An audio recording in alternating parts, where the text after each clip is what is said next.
from the Trayvon Martin story, or that they bought $1 million house for cash, like this one.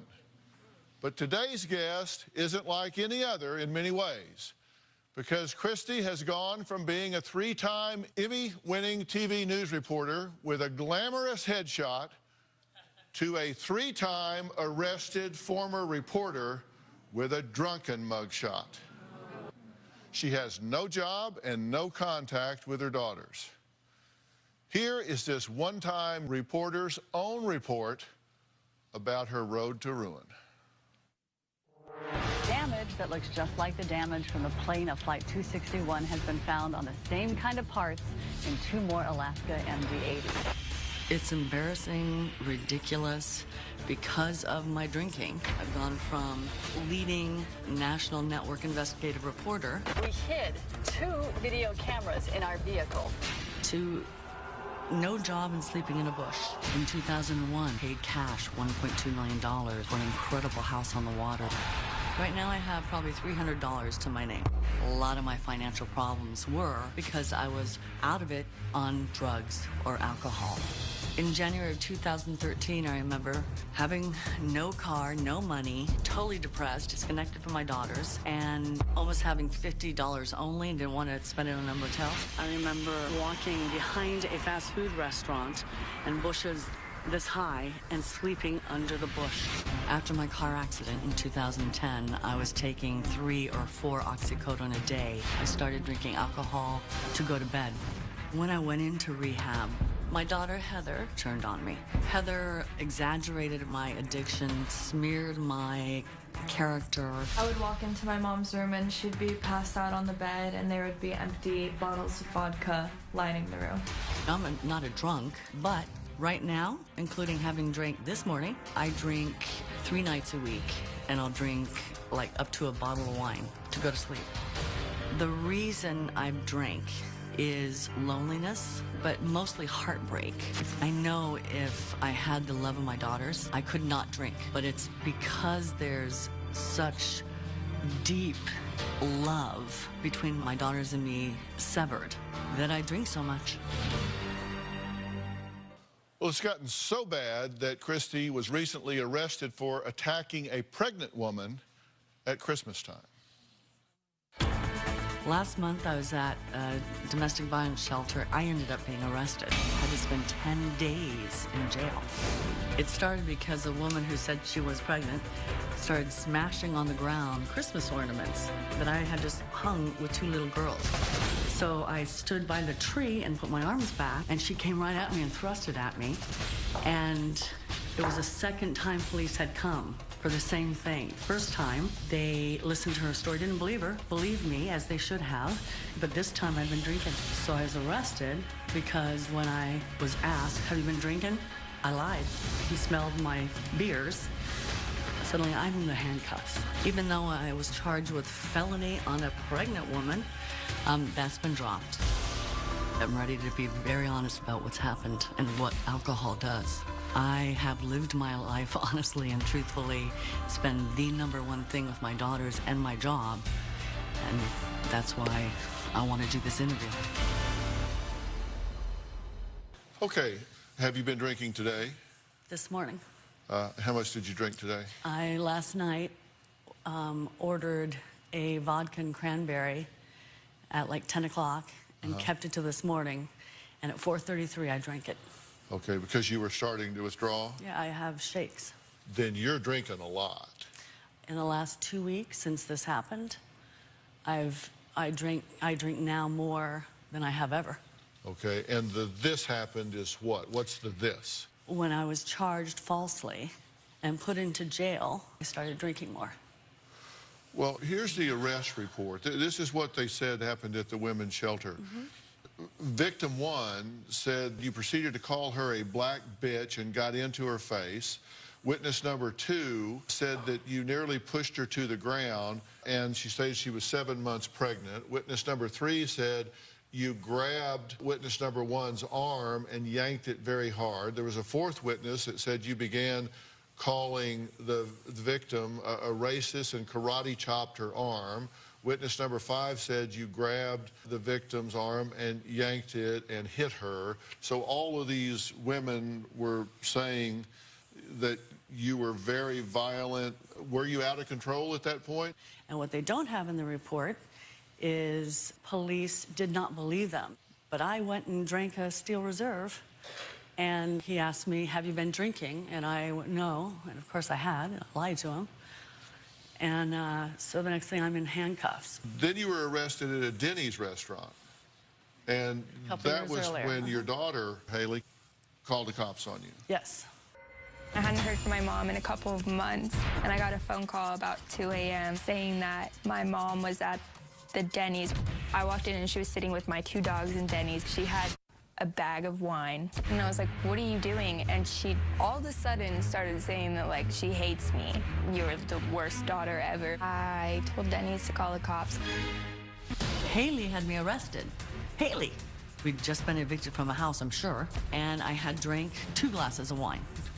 And Haley walked in, and the next thing I know, she had called police officers. They handcuffed me, took me to jail. My daughter had me put in jail. I made a list of just the events that I could see where alcohol has really impacted your life. It's impacted your relationship with Heather. Destroyed it. With Haley. Problems with your family, problems at work, loss of work, ruined reputation, wound up sleeping under a bush, sleeping in your car, getting raped in your car, a suicide attempt. You've been arrested at the restaurant, arrested at a restaurant parking lot, arrested at a women's shelter. You're facing criminal charges. You've been evicted over and over again. You've obviously failed in rehab. I didn't want to be there. Well, you showed them. It does seem to have kind of taken over your life. Oh, I get it. Christy hasn't seen her daughters in more than 2 years. Her oldest daughter, Heather, is here. We're going to find out what she has to say when we come back.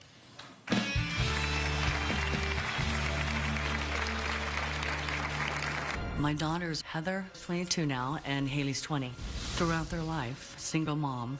I was soccer mom, football mom, a basketball mom. It was all about being there for them. For 2 years, Heather has just blown me off. One of the things I'd love to know is why Heather did turn on me. Because I was always there for her, the best mom in the world to her, and how could she? Christy was on TV making good money as a top investigative reporter. And she was raising 2 girls on her own and says she always tried to be the best mom. But drugs and alcohol got in the way. Christy says she's here today to admit that she's made many mistakes, but her oldest daughter, Heather, says she wrote her mother off a long time ago, and here's why. My mom is a con artist. My mom loves to say that she is extremely honest, but my whole childhood was filled with lies. When I was about 16, I knew my mom had a drinking problem. It's been in the last 2 weeks that I have drank regularly, like 3 times, 4 times, actually about 4 times and more. And when I don't drink, I shake. When my mom was drinking or using, she would get angry and abusive. She said, I hate you. Everything that's wrong in our life is because of you. Starting at the age of 16, my mom asked me to buy drugs for her about 5 times. There were times where I had to use my own money to buy drugs or to pay bills. I later realized that when I was 16 years old, multiple accounts had been opened in my name for PG&E, electric bills, Comcast, and now my credit is completely ruined. My mom is what I fear the most. I'd rather swim with sharks. I'm pretty scared and shaken to know that I'm gonna see my mom after all this time and fully face her with everything that's happened. She's afraid of you. She's afraid of your presence in her life. She's afraid of you physically. She's afraid of your toxicity. I don't agree with some of it, but I'm... No, I'm not saying you agree with it, but I understand it, you sure. understand the I can't wait to mindset see she her. has. I can't wait to see her. Well, let's stop waiting. Heather, come on out.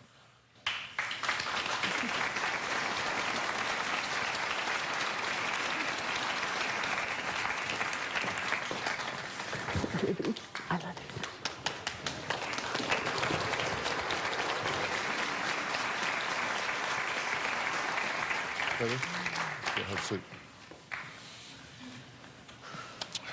Tell me what you're thinking and feeling right now as you walk out here and sit down across from your mother for the first time in 2 years. You see her sitting in front of you. It's honestly just like really crazy to like see you here. There were like times where I thought you were dead. I hope you know when I left, it was not at all to hurt you. But she has hurt you. Yeah, very badly. It got to the point of you calling her horrific names, right? Stupid bitch, whore, the word. If you say it hasn't taken over your life, how do you go from that to that? How do you go from... It has taken over my life. I'm not losing another day and not gonna not be there for them.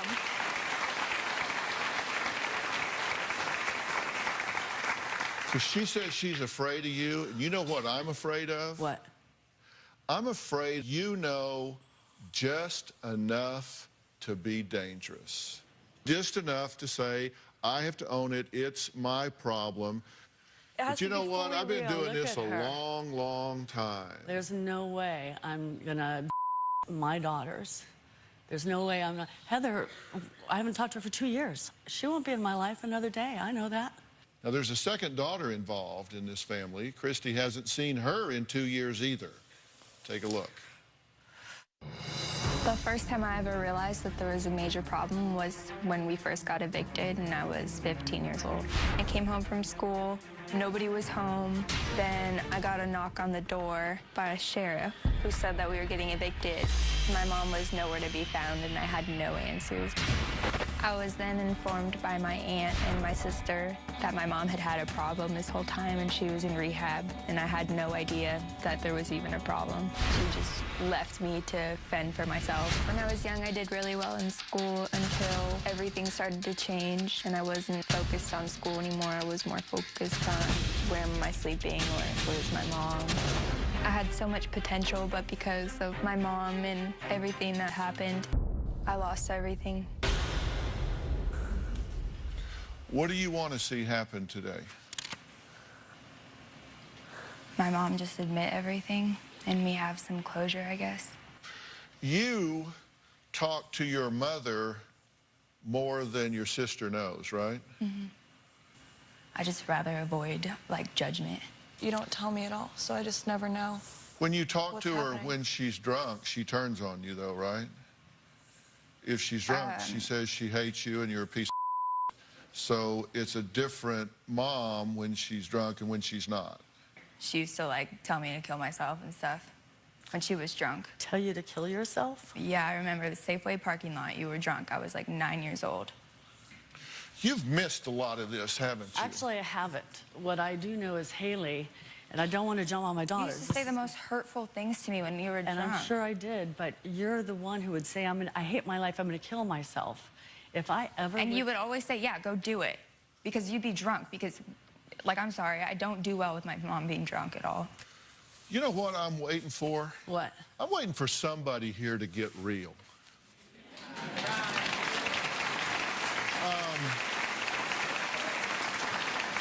I'm waiting for somebody here to get real, because I'm telling you, I ain't buying this. Hey, you girls better wake this woman up, because I tell you what, she is living in her head. I think she is condescending. I think she's sitting here thinking she is controlling this whole thing and is going to sit here like, really? I'm just here to just take care of my precious daughters and I got this all under control. And I am not buying a word this woman is saying. Not a word.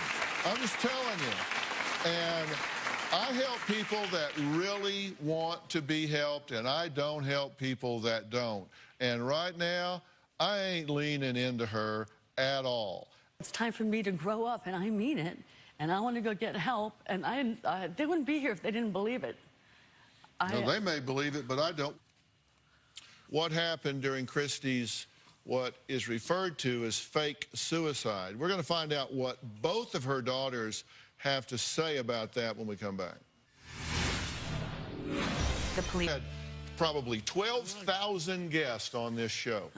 12,000 guests on this show. I can't tell you how many of them say, You know what? You got the most buttoned-up organization I have ever seen. We are treated like... They take care of you guys? Yeah. Take good care of you? Yeah, extremely. I thought I was famous. Yeah, you thought all of a sudden... Yeah. Yeah, you know what your mother did? Your mother shows up at the airport, and the driver can't find her for an hour. You know why? Because she's in a bar. Now, how arrogant and belligerent is that? And then you come out here like little Miss Goody Two-Shoes. Oh, gee, golly darn, I'm just here because I want help for myself. You blow my driver off at the airport for an hour. You're calling my PA at 3 a.m. in the morning bitching because you've called them 3 times and they haven't called you back. You're either arrogant and think you're above all of this, or you're serious about getting yourself some help for a serious disease. That's what I am. And well, I ain't seeing it. Why would you drink? Like, I just don't get that. Like, because, and I called your producer and said, I am scared to death to come. I almost got back on the plane if I could. I have been honest as I can be. Look what you're saying about me. There's no goody two-shoes anything. We know that. I just don't think you do. What am I supposed to do? Scream at them? I'm not going to scream at them. I'm not asking you to do anything. I'm just asking you to come off your high horse and get real, lady. There's no high horse. Because you're a drunk. You know what? I understand that you lived in mansions and you bought them for millions of dollars and you did this and you did that and that you were a big television personality and all that. You know what? I've been doing this for 35 years, and it all comes down to the same damn thing. A drunk's a drunk, and if you're a drunk, you're a drunk, and you got to own it and stop all the pretentiousness. Hell, you even pretentiously kill yourself. You call your daughter, she answers, you say, hang up, don't answer when I call back because I need to leave a suicide message. Take a look at this tape. One day when I was sleeping, my mom called my phone and I answered, and I was still half asleep, and she told me to not answer the next time she called because she was going to leave a voicemail. Okay, and I just hung up. I had then woken up with a banging on my door. There were sheriffs and they said, you're getting evicted. So I went to go call my mom, and then I remembered that she had left a voicemail on my phone, and the minute I listened to it, I just like broke down. On the day before we're going to be evicted again, I got up in the morning, went to a Walgreens, got a bottle of vodka, put it in my trunk, called Haley, left her a voicemail, and said, the sheriff's coming. I cannot bear to tell you, and I'm such a failure and loser, and I'm so sorry. And let her feel like I was going to go kill myself. And she told me, this is the last time that you're gonna hear from me. Like, I lost it. I couldn't even get off the floor. My mom just killed herself. I drove in my Mercedes with vodka in the trunk and saw a place in a vineyard that I could get through 2 steel pillars, floored it. Both sides of my Mercedes burst in. When I quickly turned around and drove up to the hill, the woman saw me and called police. The police said that they found a car crashed on the side of the road with empty bottles of vodka and a noose in it. After the police told us that they found her car and her body was missing, and after the suicide goodbyes, I did think that she was dead that night. About 4 months later, I got a call from an insane asylum in North Carolina. When I realized that my mom had faked the suicide, I told the asylum not to contact me again. After the suicide, and even up until now, my mom says I tried to kill myself because of you, Heather.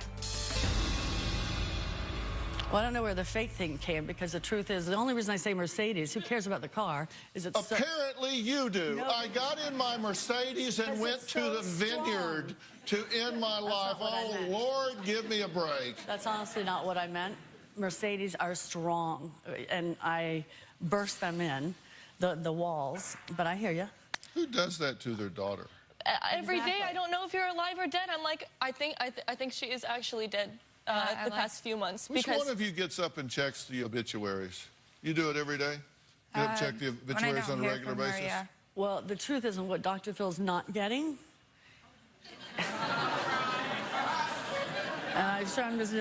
But I was a really good mom. I don't doubt that at all. I'm not saying, oh, please bless me at all. I'm saying it took something pretty severe to make me get so depressed. Are you still trying to blame that on me? No, it's no. What do you think? Well, some of this stuff, like that, Heather, I never opened accounts in your name. Comcast and PG&E, please tell me, are you serious? Absolutely those. Okay, wait, those are accounts. But I heard that you thought I opened credit. No, that's what I was saying. Name on it is terrible. No, those are the accounts. Are any in my name? All right. PG&E was taken out.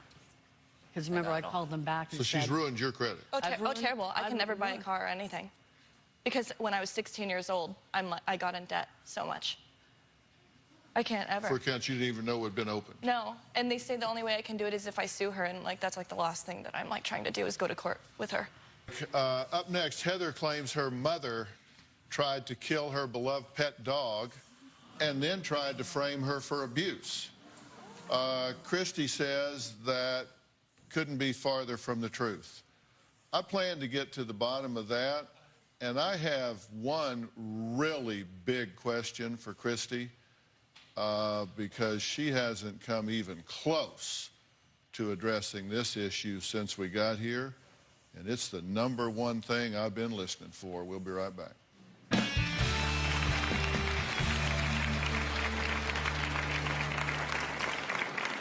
When I drink too much, I get on the phone and drunk rant at my daughter Heather. My mom called me 4 different times and they are 20 minutes apart. Every voicemail ends with you, just randomly. I always feel horrible about it the next day. Well, Christy has won awards for TV investigative reporting and landed exclusive interviews, but admits drunk dialing her daughters is not one of her noteworthy accomplishments. Heather says this behavior is, well, she just says it's nothing new.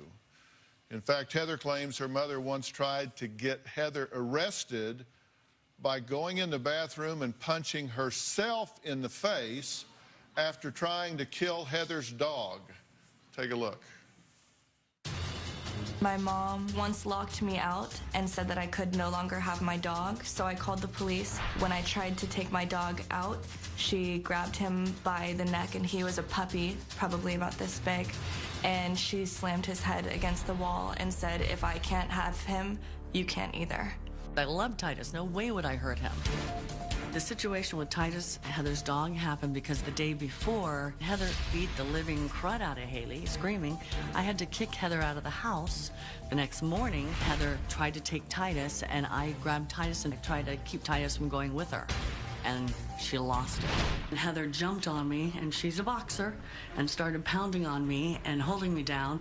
And I was actually shocked at how strong she was. She started hitting me and punching me in the face, and she tripped, and I held her down on the ground. I've never hit my mom, slapped her, punched her, anything. She's pounding me. Police were called. Heather took Titus, and I filed a police report. The police witnessed the entire thing and saw that I did not hit her. She then got up and she left to the bathroom. And when she came back, she had a mark on her face and said that I had punched her and she was pressing charges. The police knew that I had not hit her because her face was untouched when they first saw her, and they said, "We're not pressing charges." My mom punched herself and tried to get me arrested for it. Okay. So, and I don't want to put you in a position, but you were there. And what did happen was, Did I ever hit Mom, ever once? I don't remember. I've never once hit you before. I held you down by the shoulders, and that's it. I made a point not to hit you because I knew you would try and get me arrested. And that's why the police said, no, we're not pressing charges. There's no way she hit you. You tried your hardest to get charges pressed against me and get me put in jail, and they said, no, there's no way, because they knew that I didn't hit you. Okay. Really? What seriously? do I say to that? It's not true, but what do I say? I remember us fighting, and there was a fight over the dog. I remember that, and I held Titus by his neck. Never would I hurt him. No, he was crying his eyes out, and you were holding him by the neck. Okay. Well, Yeah, she didn't try and kill him. She was basically threatening that if I was gonna try and take Titus, she wasn't gonna let me, and she was hitting his head on the wall. Him. I was not letting you take him because I wanted you out of the house. You really don't think that you hit his head against the wall? Well, here's the thing. I don't want to get into a thing where you and I are going back. You know what my version, I'm telling you the truth. But I've done so much And I'm sorry, Heather. I never should have done any of it. And I wish so much, because I know you guys had incredible lives, not stuff, but you were headed to such a good future. I still have a great future. Well, I still have a great future. But I screwed it up.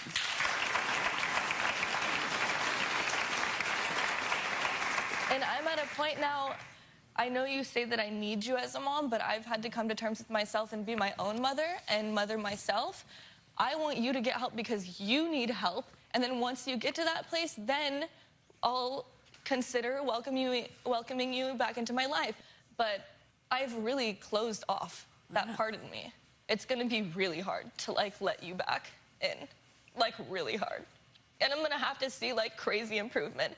I'm gonna have to see you admit to everything too, and not blame me one more second for it. I don't care if I was 16, 18, or 22 like I am now. You can't blame me for it at all. This is the first time anyone said this stuff to her, ever. Said what? What you've said. I don't know. I just think you're just pretty proud of the way you turned out. I think you're just full of yourself. Proud? Yeah, I do. I think you think you're the smartest person in the room. Despite the fact that you get in your own way, I think you just think you are just the smartest person in the room. Why do you think that? I think you are incredibly manipulative. I think you're playing these girls. I think you're playing me.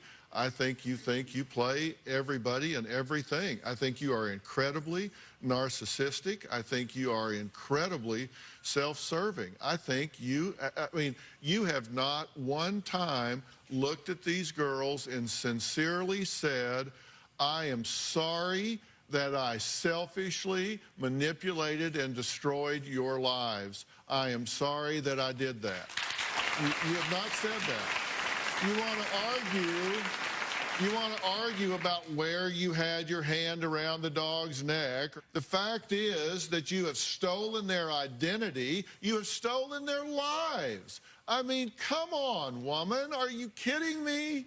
They didn't get to choose their mother. They got you. And what you did is you got to a point in life where you lost it, woman. And so what you did is you fell apart, you stole their identity, you stole their money, you stole their future, you ruined their self-esteem, you destroyed their self-worth, you assassinated their character, and then you went off on your own and began doing it to your own life. And then you come in there and sit there, well, you know, I got my Mercedes and went to the vineyard to kill myself. Like, oh my God, woman, get over yourself. Are you kidding me? If you want to get real, you're going to have to get over yourself and recognize that you have a disease. You have a mental illness and you have an addiction, and you are going to have to embrace that and surrender yourself to that fact. And when you do, you will find that those 14 years with this one and those 12 years with this one, that you did a spectacular job, will come and pay you back in spades. Because you did, in the formative years with these girls, raise two delightful young women. They are. They're incredible. And I'm not, I mean... Who are a testimony to the fact that you did do some things right and a lot before wrong. You got really stupid and made some really stupid choices. Horrible choices. You ask a question. You ask one simple question when this whole thing started. What do I need to do to help my daughters heal? It is a simple question with a complex answer. And I'm going to tell you A, B, and C what those answers are right after the break.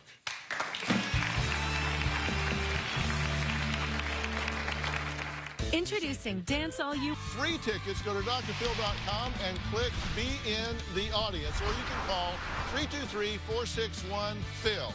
That's 323-461-7445.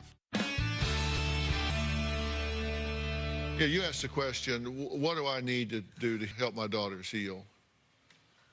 The first thing you need to do is stop hurting them, okay? It's real hard to forgive somebody for running over your foot while they're still running over your foot. Understand.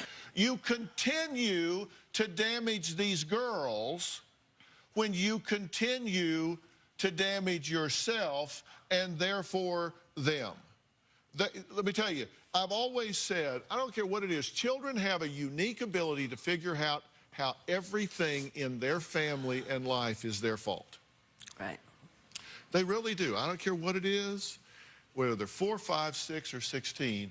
When the family has problems, they go back in that room, and at 3 o'clock in the morning, they look at the ceiling and figure out how it's their fault. And these two are no exceptions. But the adults in the room know better. Mm-hmm. So what do you need to do to help them? The first thing you got to do is stop hurting them. And the only way you can stop hurting them is to go take care of yourself. Now, you could get in your Mercedes and go kill yourself, and that would take you out of their lives, and you could say, well, they'd be better off without me. Then they could spend the rest of their lives with the burden of living with the fact that their mother killed themselves. It's not an option. That would be very selfish, and you could do that, and it would be very dramatic and all, but then they would live with that. Or you can stop intellectualizing and figure out that you're no better than anybody else, and you need to recognize that you've got a problem and it needs to be dealt with. And then and only then, when you can go to them with clear eyes and clear memory and hit the reset button, then you can start anew. And you know what? Plowing up all the snakes of the past and, you know, who said what when the dog was there and whether you punched yourself in the face in the bathroom to try to get her arrested or not, you know, it really isn't going to matter. Yeah. The past is over. The future hasn't happened yet. The only time is right now. And what you're going to find out about these two young ladies is when you get yourself straight, what they care about is moving forward. You'll find that they have the strength to forgive what has happened, and they will work to celebrate your life, and you can celebrate theirs. But to do that, you've got to come present, and you're not.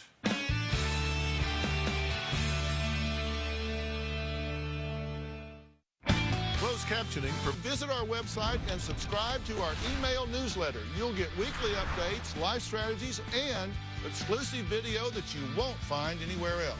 Plus, on drphil.com, you can see sneak previews of upcoming shows. Log on today. I'm going to tell you what I'm willing to do here. I have contacted the Origins Recovery Center on South Padre Island in Texas. I believe that Hannah's house there, which is a treatment center for women, is the premier dual diagnosis treatment center in the country. It's an intensive inpatient treatment program that takes a multidisciplinary approach to getting people healthy. And they're going to start by doing everything from brain scans to hormonal scans to blood work, to everything to find out where you really are, to truly give you a chance to get yourself straight one time in your life. And I don't know how long you're going to be there. It ain't some 30-day snap your fingers wonder, because they work the criteria until you, honest to God, are a functioning member of society again.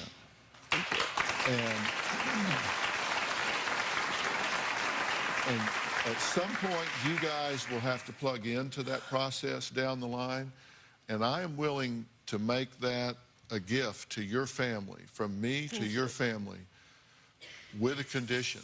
Okay. You show up when you're supposed to show up, and you so much as blink. You play one diva card, and your ass will be kicked to the curb before God gets the news. Okay? But you lean into that program, and I will throw more resources at you than you even knew existed. Thank you. And we will embrace you, and you will come back out, girl, and you will not only get in the game, but you will get in their lives. Fair enough? Okay? All right? Yeah? Okay. All right. Girls, fair enough? Okay. All right. Thank you. All right, thanks. We're going to follow this very closely. I want to thank all of my guests today. Special thanks to Origins Recovery Center. We're going to have all their information available on drphil.com. We will see you all next time. So long.